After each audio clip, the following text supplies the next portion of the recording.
This particular message I'm about to share is for the Nigerian Police Force. And I will try my possible best to make it clear for them to understand. Because I understand also that going through Nigerian Police Force, most likely you will find some of them that cannot read. I've experienced a lot of them. So if they cannot read, that means there might be certain disabilities for some of the officers that they may not be able to comprehend what I say.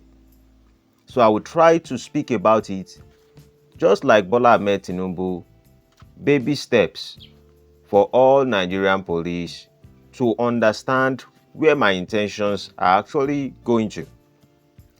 Now, before we talk about Nigerian Police Force, we have to consider something. Since I was born and now I am getting old, I have never seen Nigerian Police Force protest. Do they ask for increments for salary? Yes. But I've not seen a situation whereby Nigerian Police Force or certain government law enforcers protest for something that they really want. Because the society of Nigeria, we have been complaining that Nigerian police force are not effective, Nigerian police force are not good, Nigerian police force are not taking care of us, the citizens. In fact, we talk about police brutality in many cases, in many areas. But we never see Nigerian police force, take certain actions and protest to the government and say that the reason why we cannot function as police people is because we don't have money. Is because our salaries are too low. Or they should even come up and say that the reason why we cannot function as police or the reason why we are collecting this bribe is because our salary is low and we don't have enough equipment to fight certain maybe armed robbers, maybe certain kidnappers, maybe certain terrorists. We do not have the ability, we do not have the weapon, and that is what is holding us. So my question is, why haven't you guys ever protested for anything? And I want you to know one thing. The other day I made a question and I said, any Nigeria, I challenge every Nigerian, whoever has gone to Nigerian police force, maybe his car is being stolen, somebody died or something else, to go and lay report. And at the end of the day, he did not pay any money to Nigerian police and they went ahead to do their duties as people without collecting a penny from that individual. I challenge that person to come outside and tell me. Because I've had a lot of experience with Nigerian police force. So, in my opinion, I think that if the Nigerian police force do not have the ability to protest, it is simply because they are the property of certain individuals. If you cannot stand up against the government, even when you don't have your resources to be able to protect the lives and property, because Nigerian police force, they say they are protecting lives and properties. So if you are protecting lives and properties, you are supposed to have two things: money to sustain yourself so you can be healthy, and then weapons that you can use to protect. But if you cannot protest and request for these things, then it is basically because you that you are protecting lives and property are most likely a property to other people. Who are the people you are the property to them?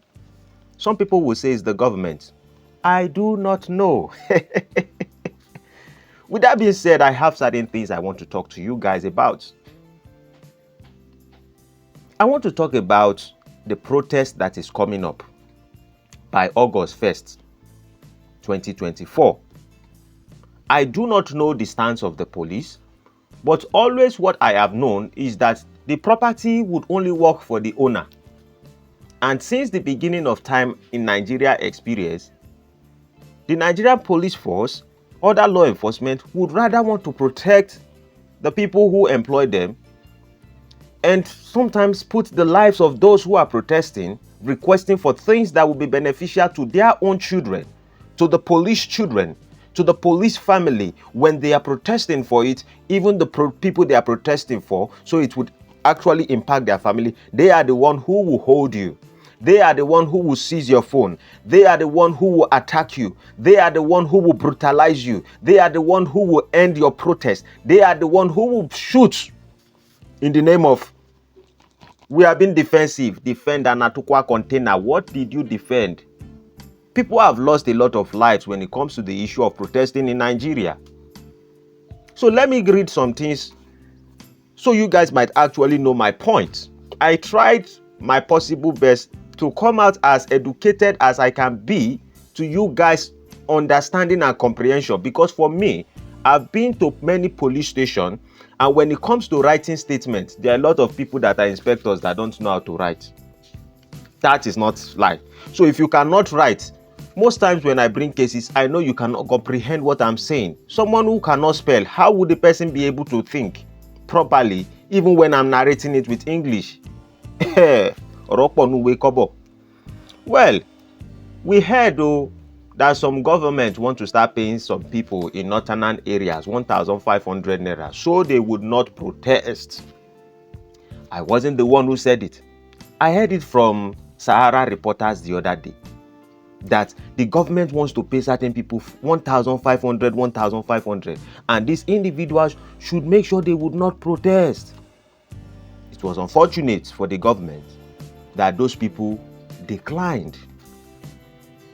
And why did they go towards the northern areas? It is because in the experience of Nigerians, the most loyal and the most people that you can manipulate much in Nigeria are mostly the northerners. And you would say, is it because, do I mean that northerners are not intelligent or whatever? I think it's because they have religious belief and they have a lot of religious leader and they follow through with their religious leader. So if you perpetuate into their religious leader, they take the voice of their religious leader as the voice of God. Unlike the people in the other cities who do not care who speak and who do not speak. We just come out and we look at whatever is going on. We take you by your actions. But the northerners most times try to believe people, even if it comes at certain expense. But you see, when you whine people so much, you whine them just like Portable will say, they will shank you at the end of the day. So they shanked the government at this particular time. Funny enough, during those times, in the old days, they may just give you 500 naira, and that will be enough to convince Nigerians. But 1,500 naira at this stage is not enough. That means Nigeria is really terrible. Because if those people could sell their future for 500 naira in the past, and now they cannot collect 1,500, triple of the money, that simply means that they now know that they are suffering. It go long. So they rejected it. And that brings us to where we are going. These protests that want to take place, Kilerusi, Nigerian Police Force. I have bring out my own opinion. And the opinion is to speak to Nigerian youth and to tell them that if you want to protest peacefully. All these social media people, including I myself, I'm not saying if you shouldn't protest, and I'm not saying you should protest, because I have different ways I view it. Now, my caveat before I proceed on protesting and not protesting is this. I believe that Nigerian youth, before we make a decision to protest, we should have run certain debates. Shehu on channels, you used to run debates. But I think that there should have been a lot of debates between the youth to ask themselves, what do we want as people? So that when the government answer us on this, we don't need to pressure the government for the next one. Let us first of all take that and use that to change a lot of things within the country. And after we see the progress of what we had actually protested for, then we would know the next step to take. But because Nigerians, we don't debate. We just rally up, irrational rallying among ourselves. We protested, or people strike, and they say that they want to increase minimum wage to 70,000 naira. Not quite long, the government increased the prices of minimum wage or the salaries of the minimum wage to 70,000. Now we are complaining that the fuel prices is high and we are hungry and there's no money in the land. And I'm like, that sounds contradictory. That sounds like people who are not reasoning. In certain sense, I'm not saying Nigerian youth are not reasoning, but I'm saying that we should have gone for one thing first, because if we complain of fuel right now and they bring the fuel down, if we complain of this and they bring this down, when we continuously complain, it seems the government are not going to take us serious, because no matter what they do, we are still going to complain for the next one. So these are my own viewpoints, that maybe Nigerian youth should be planning to debate on what they actually want to protest for. Because right now, a lot of people are even saying they want to protest because of the hardship of the country. And I'm like, what part of the country is hardship? Are we talking about the insecurities? Are we talking about the famine? Are we talking about the fuel price? What specific is our problem? Because we have to go to the government when we want to make a request and say that this is the thing we specifically want. At least during the time of EndSARS, it was very easy. We said end police brutality, end SARS. And then some way, somehow, they say they end SARS, but we know them. It did not end. But at least it was a little bit fair with what we saw. The result, the police brutality isn't that much. The reason why I know police brutality is not much is that currently I have a case with Hackview Investment. Hackview Investment, a real estate organization in Federal High Court at Ikoyi. And the police that they sent, the inspector that came to arrest me, his name is Inspector Bola. And in my opinion, he kind of sneaked me into the police station and sneaked me out, because I did not see any of his superior. And I was just taken to jail, taken to court. And I know inspectors know how to manipulate system too.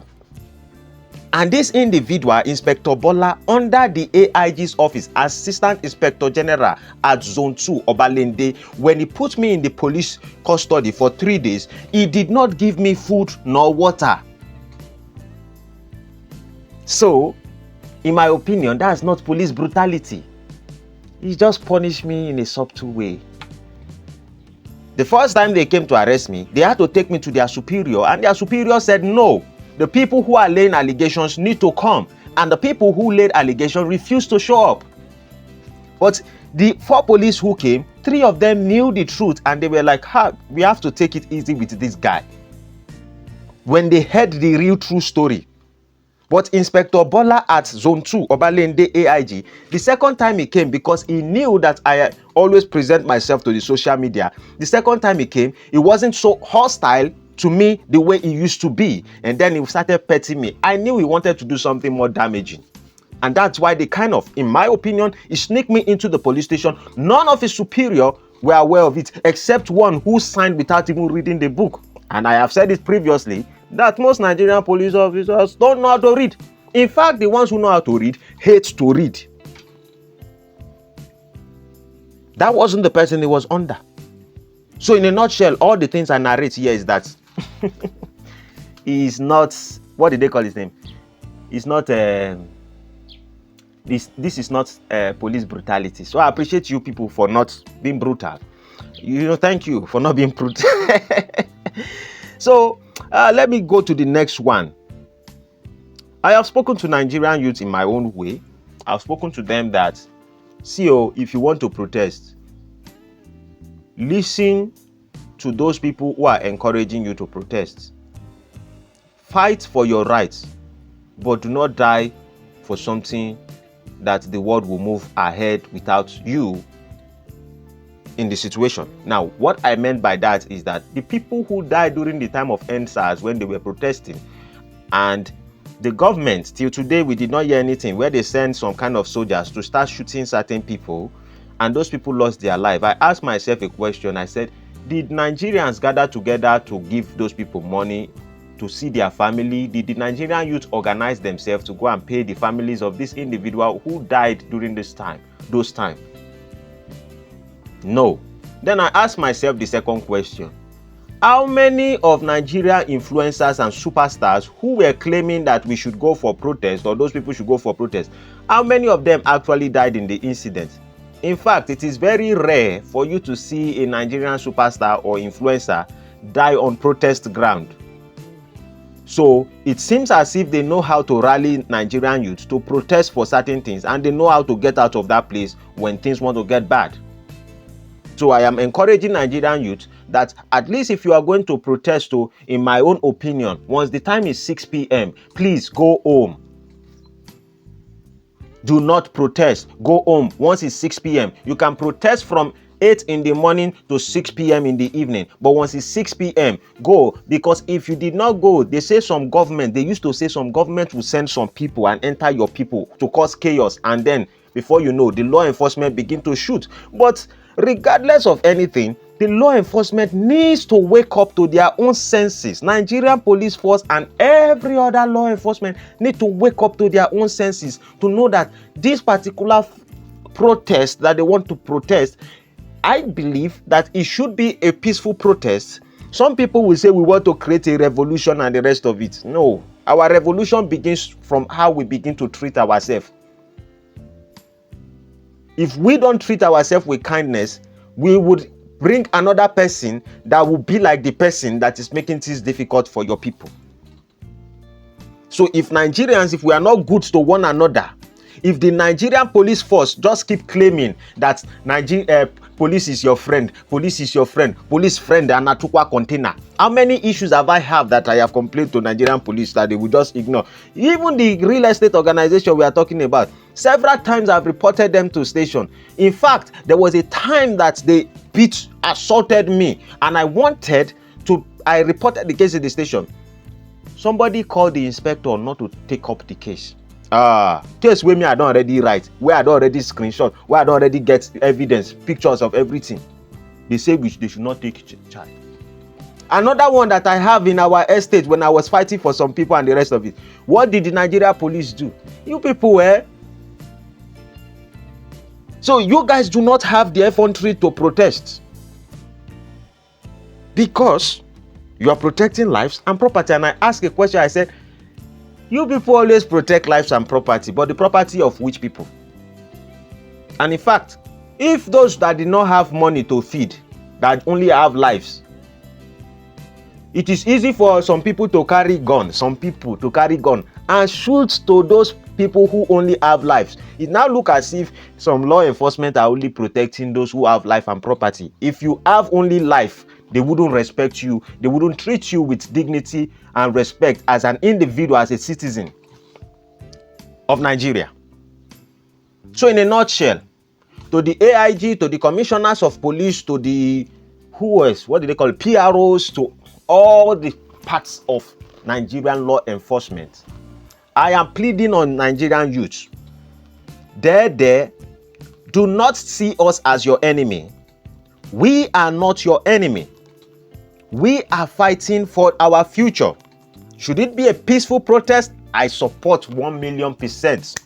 And I'm telling Nigerian youth also that if you want to go protest, make sure you are going to protest and make sure that any influencer who is telling you to go protest, that person is on ground. Once that person is leaving, all of you must leave.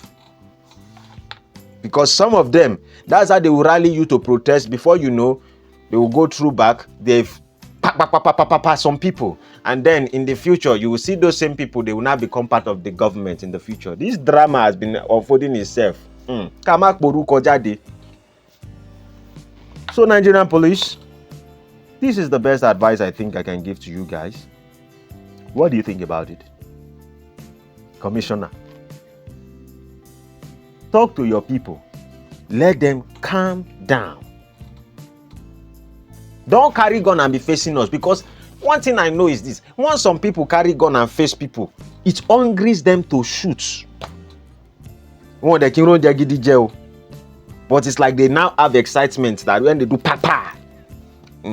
take the life of another brother, it excites them. They feel fulfilled. There's a desire. They have the dopamine. It runs through their blood. If possible, Nigerian police, protest too. Protest in a sense that your children, your family are suffering these old things. Am I saying you shouldn't be peaceful? I'm saying 1,000,000% let it be peaceful. But we have to come to a point to fight for what we believe in. All this fear of you don't want to lose your job because how much salary are they giving you? You need to speak out the truth. The truth is only what sets you free as a person.